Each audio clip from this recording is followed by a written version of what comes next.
Please, clap your hands, let's go! Let's go!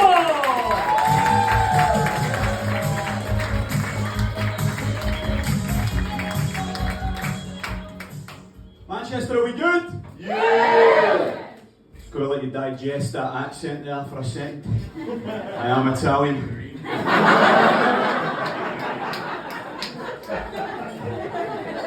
Nice to be here. Monday night comedy, beautiful after a good weekend. Did you have a good weekend, mate? Yeah, so far so good. What'd you get up to?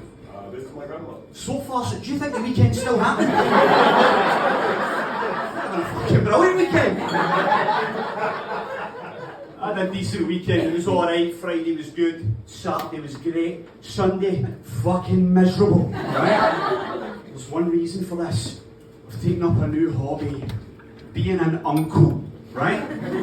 Trying to be a good uncle to my nephew. He's 11 years old and he plays for a football team, right? Very nice, very wholesome.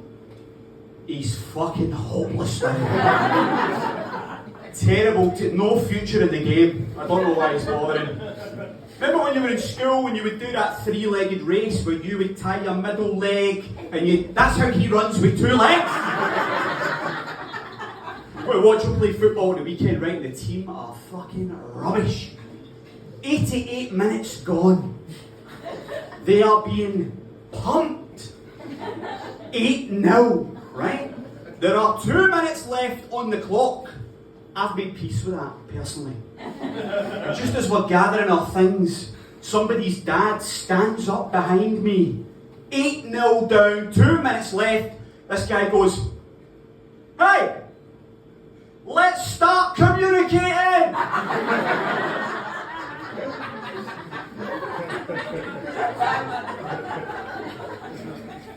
I don't think you need to be Freya Parker, the comedian, to figure out that the maths ain't math in there, do you know what I mean?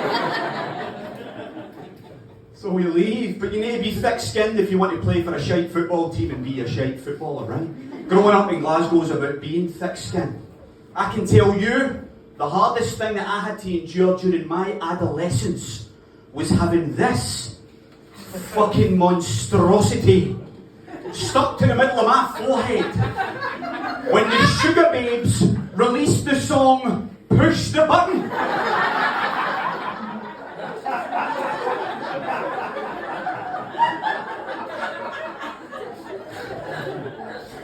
There was not a forehead in Glasgow that was fucking slapped as much as this.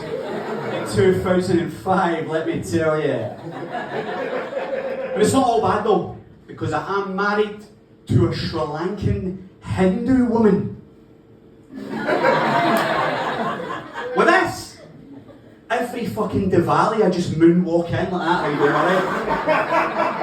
Fucking just radiating prosperity wherever I go with this.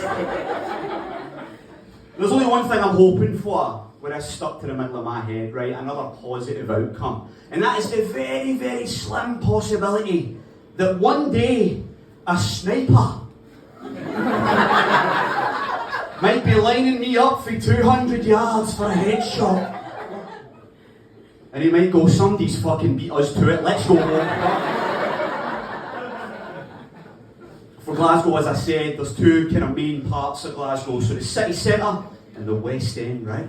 The city centre of Glasgow gave me the most Glaswegian thing I've ever seen in my fucking life, right?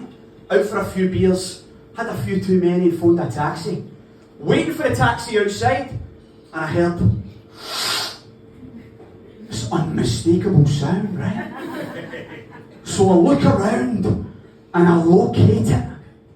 It wasn't her, by the way, she's just she's purely a pawn in this game. Again, big fucking sniff, right? The most Glaswegian thing I've ever seen in my life.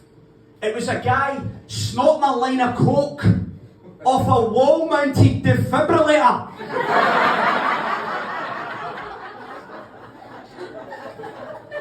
I'm like, have you no fucking sense of irony? You looked back at me and went, "There's instructions, mate." Do you know what I mean? But the West End, very different vibe in the West End. I took my wife for a coffee.